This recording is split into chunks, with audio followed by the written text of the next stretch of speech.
explicar cómo analizar una oración pasiva. En un vídeo anterior os lo he explicado de una manera más sencilla. Si queréis podéis pulsar en el enlace que aparece y lo podéis ver.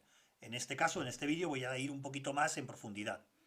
Lo primero, ¿cómo identifico una oración pasiva? Pues en verdad, la mejor manera de identificarla es fijándoos en el verbo, que además va a ser el núcleo del predicado. Resulta que el verbo siempre va a aparecer de la siguiente manera. Va a estar formado por la conjugación del verbo ser más el participio del verbo que aparecía en la voz activa.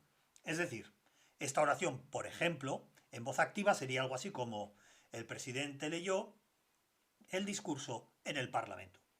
Si os fijáis, lo único que he hecho ha sido utilizar el verbo ser para conjugarlo y el verbo leer ponerlo en participio. Es fácil, ¿no?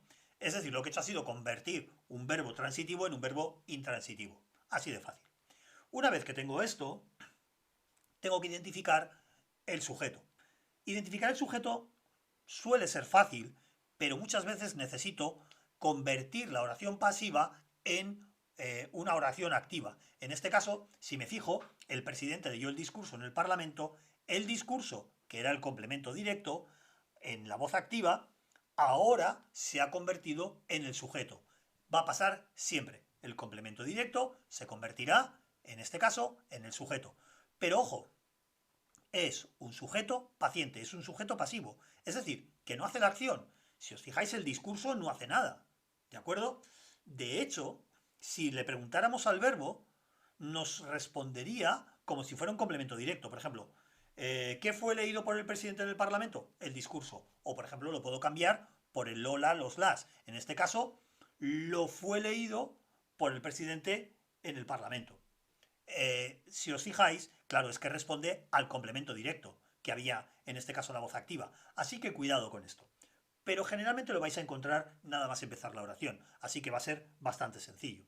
Entonces el sujeto es fácil, ¿veis? Es el discurso, en este caso. Que por cierto, y hay todo lo demás, ¿qué va a ser? Pues todo lo demás va a ser el predicado, en este caso un predicado verbal. En el sujeto, está claro que va a tener un núcleo del sujeto y un determinante, en este caso particular. Ahora vienen los demás elementos de la oración. Por el presidente. Mirad, por el presidente, en este caso, va a ser un complemento agente. Es un complemento, es un sintagma preposicional siempre. ¿Por qué? Porque el complemento agente va a estar introducido o enlazado en la oración, va a utilizar un enlace que es una preposición. En este caso, por. Siempre va a llevar el por. Con lo cual es muy fácil identificarlo. Además, si os fijáis, es el que hace la acción. Por eso se llama agente, porque es el que hace la acción, que coincide con el sujeto de la oración activa. Es fácil, ¿no? Y luego en el Parlamento, que en este caso pues es un sintagma preposicional que funciona como complemento circunstancial de lugar. Fijaros qué detalle. En el Parlamento, los complementos circunstanciales o cualquier otro tipo de complemento que aparezca, no va a variar, no cambia. Lo único que va a cambiar es que en voz activa el sujeto, cuando pasa a voz pasiva, se va a convertir en complemento agente, y el complemento directo de la voz activa se va a convertir en sujeto paciente o sujeto de la voz pasiva. Nada más. Y luego, analizar estos complementos es la cosa más sencilla del mundo. Fijaros, por ejemplo, vamos con el complemento agente. En este caso tendría un enlace y tendría un término. Un término que es, en este caso, un sintagma nominal. Y aquí analizar esto es muy fácil porque tiene, bueno, y lo mismo le pasa al complemento circunstancial, que tiene un enlace y tiene un término. Ambos dos, en este caso, tienen un núcleo y tiene un determinante, y en el sintagma preposicional, el complemento circunstancial del lugar, lo mismo. Tiene un núcleo y tiene un determinante. Ahora, dejadme que os explique algo. Siempre va a tener un complemento agente las voces pasivas, las oraciones pasivas. No siempre, no siempre. En un vídeo que os voy a colgar ahora en breve, voy a explicar en este caso las oraciones pasivas reflejas, que en este caso el complemento agente no aparece. Se sobreentiende, pero no aparece. Digamos que está omitido.